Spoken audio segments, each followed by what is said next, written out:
অভিযানে নারী সহ 4 জঙ্গি নিহত হয়েছে। আহত হয়েছেন পুলিশের 2 সদস্য। বাড়িটিতে আটকে পড়া 20 জনকে উদ্ধার করা হয়েছে। ভোর 6:15টার দিকে শুরু হওয়া অপারেশন অ্যাসল্ট 16 শেষ হয় সকাল 10:15টায়। আহত 2 পুলিশ সদস্যকে চট্টগ্রামের সমন্বিত সামরিক হাসপাতালে নেওয়া হয়েছে। গতকাল বিকেলে সীতাকুণ্ডের লামার বাজার এলাকায় সাধনকুটি নামে একটি বাড়িতে অভিযান চালিয়ে বিপুল অস্ত্র ও গোলাবারুদ সহ এক দম্পতিকে আটক করে পুলিশ। দুজনই 90 জিএমবির সদস্য বলে দাবি পুলিশের। তাদের স্বীকারোক্তির ভিত্তিতে কলেজ রোডে দ্বিতীয় জঙ্গি আস্তানার সন্ধান পায় আইন শৃঙ্খলা বাহিনী। তখন থেকে সারা রাত বাড়িটি ঘিরে রাখা হয়। আনুষ্ঠানিক অভিযান শেষ হলেও এখনো বাড়িটি ঘিরে রেখেছে আইন শৃঙ্খলা বাহিনীর সদস্যরা।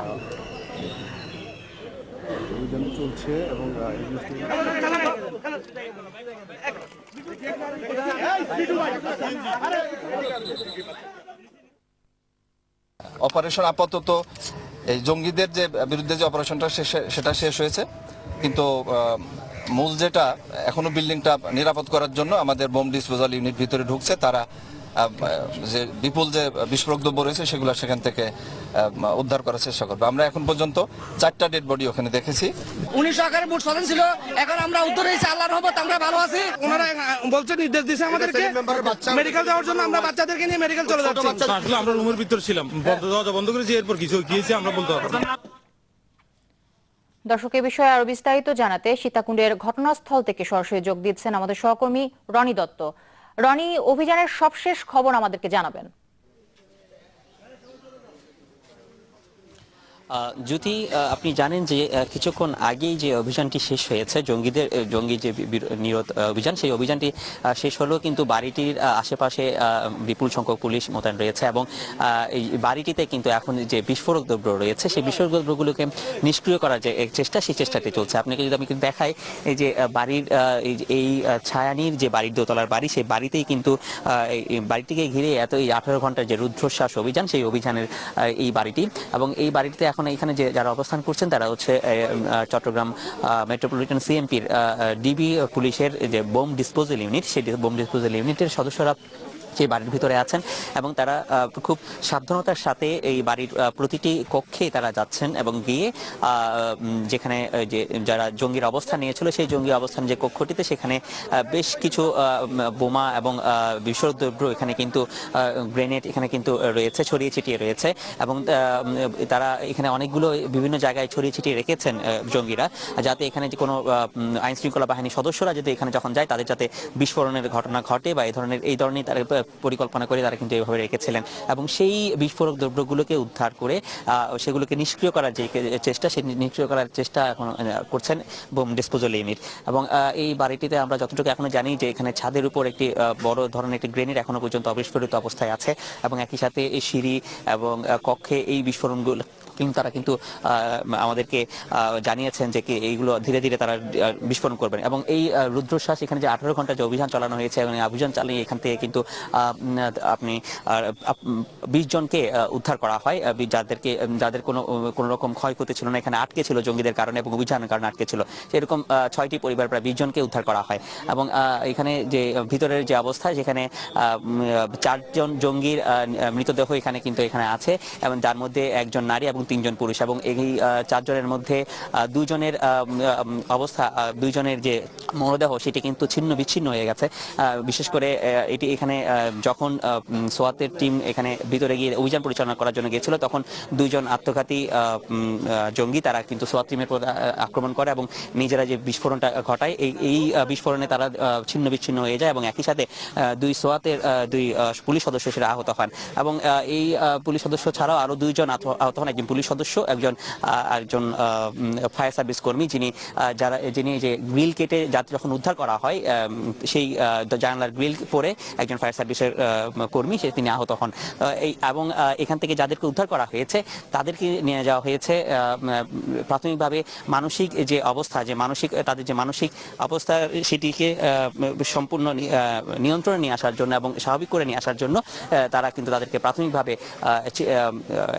স্থানীয় মেডিকেলে মেডিকেলে নিয়ে যাওয়া হয়েছে, হাসপাতালে নিয়ে যাওয়া হয়েছে এবং তাদের সাথে কথা বলা হচ্ছে। এখানে যদি কেউ জঙ্গির কোনো সদস্য এখানে জড়িয়ে এখানে ঢুকে পড়েছে কিনা, উদ্ধার যারা হয়েছে সেখানে সেই বিষয়টাও বাছাই করার কথা আমাদেরকে জানান। তো সার্বিকভাবে এই বাড়িটিতে যে বোমা ডিসপোজাল ইউনিট এখানে কাজ করছে, ডিসপোজাল ইউনিট সেটি শেষ করতে আরো 2 ঘন্টার বেশি সময় হয়তো লাগতে পারে আমাদেরকে জানিয়েছেন। তো এই ছিল এখানকার সর্বশেষ অবস্থা। জ্যোতি। রনি, আপনাকে ধন্যবাদ। দর্শক, চট্টগ্রামের সীতাকুণ্ড থেকে যোগ দিয়েছিলেন রনি দত্ত। যাচ্ছি অন্য প্রসঙ্গে। কুমিল্লা সিটি কর্পোরেশন নির্বাচন ঘিরে এখন জমজমাট ভোটের মাঠ। পাড়া মহল্লা থেকে শহরের অলিগলি চষে বেড়াচ্ছেন প্রার্থীরা। পাল্টাপাল্টি অভিযোগের তীরও ছুটছেন একে অন্যের বিরুদ্ধে। সকাল থেকেই নগরীর বিভিন্ন এলাকায় জনসংযোগ করছেন আওয়ামী লীগ মেয়র প্রার্থী আঞ্জুমান সুলতানা সীমা ও বিএনপি প্রার্থী মনিরুল হক সাক্কু। নগরীর উন্নয়নে সমর্থনের পাশাপাশি ভোটারদের দোয়া চাচ্ছেন তারা। নির্বাচন সুষ্ঠু ও শান্তিপূর্ণ করতে সব ধরনের ব্যবস্থা নেওয়া হবে বলে জানান রিটার্নিং কর্মকর্তা।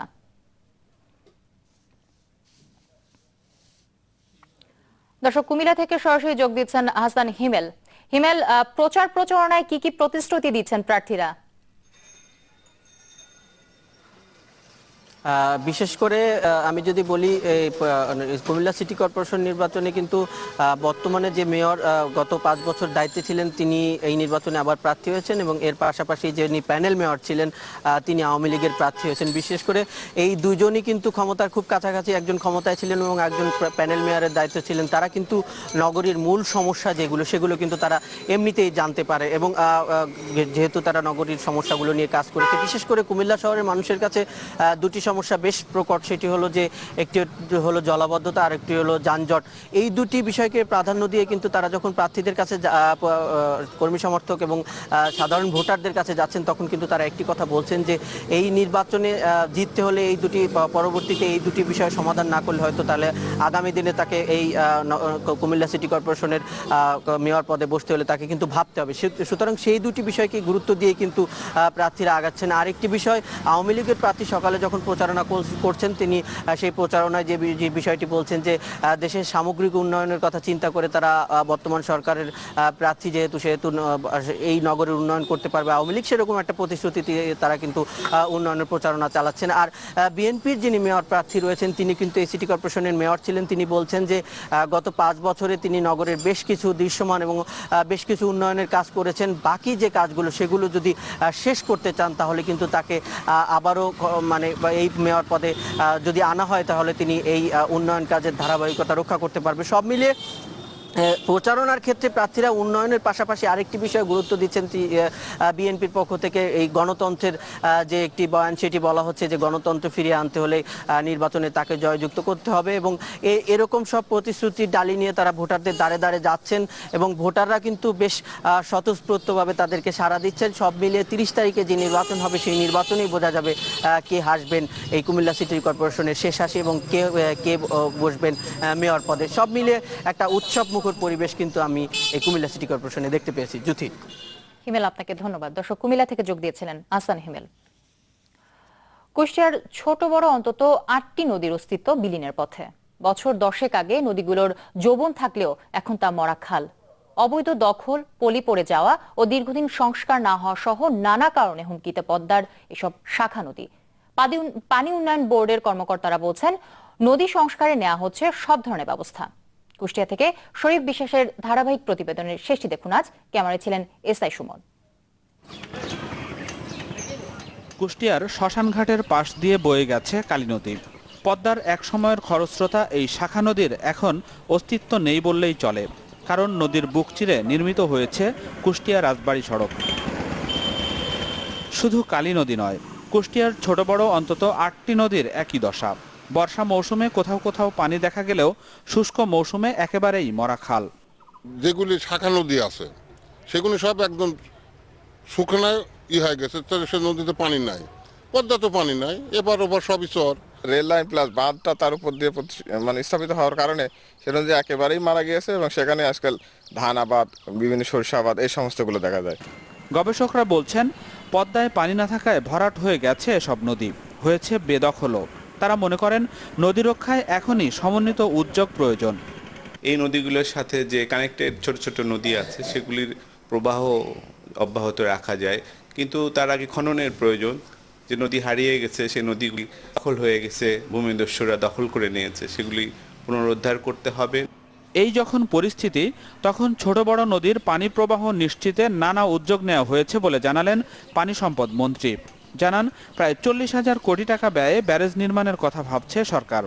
গঙ্গা ব্যারেজে করার যেমন কতগুলো পজিটিভ দিক আছে, সেই নেগেটিভ দিকগুলো আমরা দেখছি, কারণ একটা জিনিস করার পরে ওটা আমরা রিমুভ করতে পারবো না। অনেক জায়গায় এগুলো হয়েছে, সেই জন্য আমরা এগুলো সমীক্ষার মাধ্যমে দেখছি। ড্রেজিং এবং এই গঙ্গাজ ব্যারেজের সুফল যদি একসাথে পাওয়া যায়, তাহলে আমাদের যে দক্ষিণাঞ্চলের লবণাক্ততা, এটা খুব ভালো একটা ফলাফল পাওয়া যাবে। শুধু পরিকল্পনা নয়, নদী রক্ষায় কার্যকরী পদক্ষেপ চান সংশ্লিষ্টরা। Desk report, channel 24। HRRM দেশ 24 নিচ্ছে একটি বিরতি। ফিরছে